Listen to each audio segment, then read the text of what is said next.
Equity markets have kick-started the calendar year 2022 in a buoyant mood. Despite the lingering Omicron threat, which is sweeping across economies globally, world stocks managed to end the previous week in the positive zone. Bulls took charge with renewed zest last week, but some trepidation was observed in the midweek as markets interpreted the Fed's hawkish policy minutes.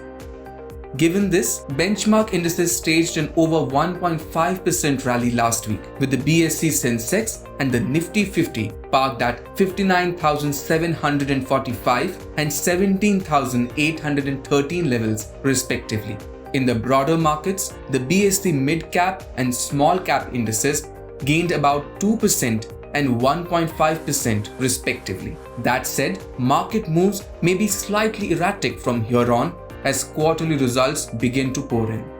Over 40 companies will report their December quarterly figures this week, including IT majors TCS, Infosys, and HCL Tech, and banking giant HDFC Bank. In recent weeks, Indian IT stocks have outpaced the benchmark, fueled by expectations of an increase in deals and a resultant stellar growth momentum. Thus, margin projection, revenue guidance, and attrition figures will be monitored during the earnings announcement. As regards banks, green shoots have appeared, with 10 out of 13 banks reporting double-digit loan growth as per the Q3 FY22 business update.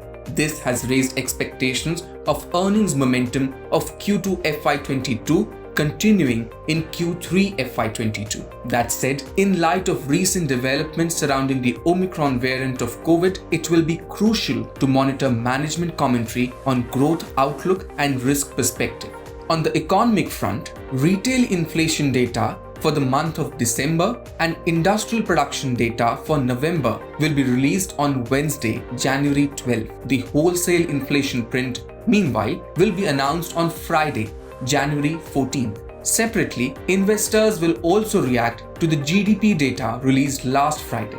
According to the first advance estimate, the government expects India's GDP to grow at 9.2% in FY22 as against a 7.3% contraction in FY21. This, however, is below the 9.5% projection by both RBI and IMF. Against this backdrop, Yesha Shah, head equity research at Samco Securities, spells out trading strategy for the week. Nifty 50 has formed a spinning top pattern at 61.8% Fibonacci retracement of the decline from the top on the daily chart.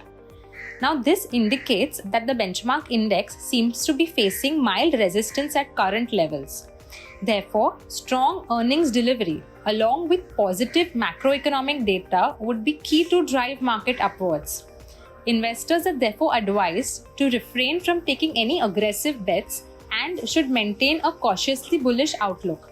Sectors such as banks, real estate, industrials, which are expected to deliver strong quarterly results, can be looked upon for investment. Overall, as markets are likely to consolidate further after the recent surge amid mixed global cues and spurt in COVID-19 cases, investors should continue with a positive yet cautious approach and prefer hedged options. Meanwhile, tech charts suggest the benchmarks may attempt to reach near their all-time high levels this week. The 50-pack index may reclaim the 18,000 mark and could maneuver in the range of 17,400 to 18,400.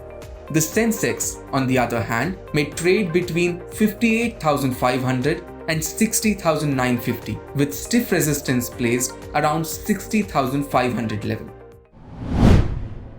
If you like this video, share it and subscribe to Business Standard. For more news, views and insights, log on to www.business-standard.com. Do also follow us on YouTube, Twitter, Facebook, Instagram, Telegram and LinkedIn.